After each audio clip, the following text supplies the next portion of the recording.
Le prince Harry et son frère le prince William regrettent tous deux leur désaccord, a affirmé un expert royal. Les deux frères se sont de plus en plus éloignés au cours des 2 dernières années, suite à la décision du prince Harry de se retirer de ses fonctions royales supérieures en 2020. Duncan Larcombe, auteur de Prince Harry, The Inside Story a déclaré que le prince William ne peut pas simplement oublier la querelle. Il a déclaré: « Il est très clair pour ceux qui connaissent William que la rupture avec son frère n'est pas quelque chose qu'il peut simplement oublier. Si est vraiment, comme vous pouvez l'imaginer, une tension constante.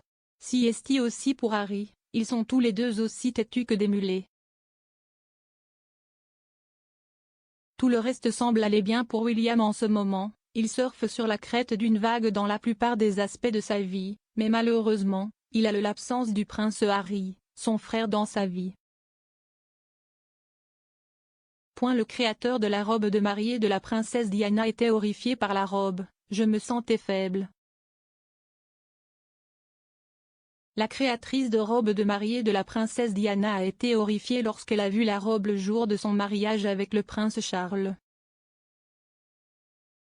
Elisabeth Emmanuel a également admis qu'elle s'était sentie faible lorsqu'elle avait vu le produit final le 29 juillet 1981.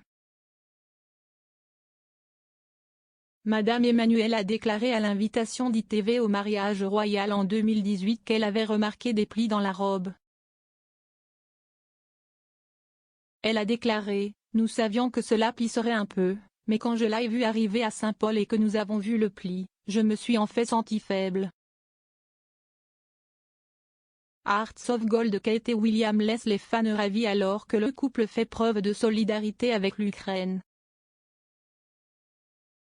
Kate Middleton et le prince William ont laissé leurs fans ravis après la visite du couple au Centre culturel ukrainien de Londres. Le duc et la duchesse de Cambridge ont passé 1 heure à discuter avec quelques-uns des 40 volontaires qui travaillent quotidiennement au Centre culturel ukrainien pour envoyer de l'aide à un hub dans l'ouest de l'Ukraine.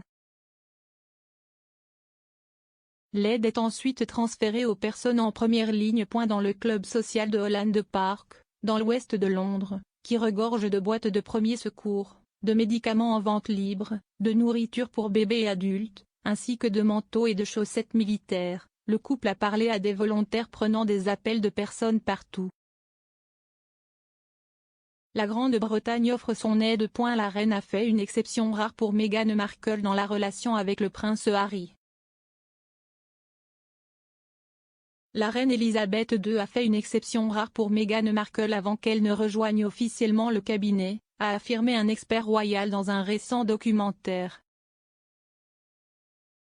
En effet, la reine a même fait une exception sans précédent pour Meghan à Noël en 2017, selon le chroniqueur et expert royal Richard Kay. La famille royale a passé ses Noëls à Sandringham pendant des décennies et il est généralement réservé à la famille uniquement, ce qui signifie que les partenaires ne reçoivent une invitation qu'après le mariage. Cependant, la reine aurait rompu cette tradition pour la fiancée de Harry. Meghan est devenue la première fiancée royale à passer Noël avec la famille royale à Sandringham. Camilla lance une nouvelle campagne pour honorer la reine. Je suis tellement ravie. La duchesse de Cornouailles dirigera la recherche des bénévoles communautaires champions de Grande-Bretagne en l'honneur du jubilé de platine de la reine et de ses 70 ans de service. Une décennie après avoir célébré les champions de diamant, des bénévoles plus âgés, pour marquer le jubilé de diamant de la reine, Camilla mène une campagne pour trouver des champions de platine, des personnes de tous âges qui font un effort supplémentaire pour faire une différence dans leur région. Elle est à l'avant-garde de la recherche dans son rôle de présidente du Royal Voluntary Service. Les prix, un projet officiel de jubilé en partenariat avec The Big Jubilee Lunch, comprendront 7 catégories, reconnaissant différents domaines de bénévolat, allant de ceux qui soutiennent les personnes âgées et le NHS, à ceux qui soutiennent la santé mentale et physique des personnes, leur communauté locale, et plus.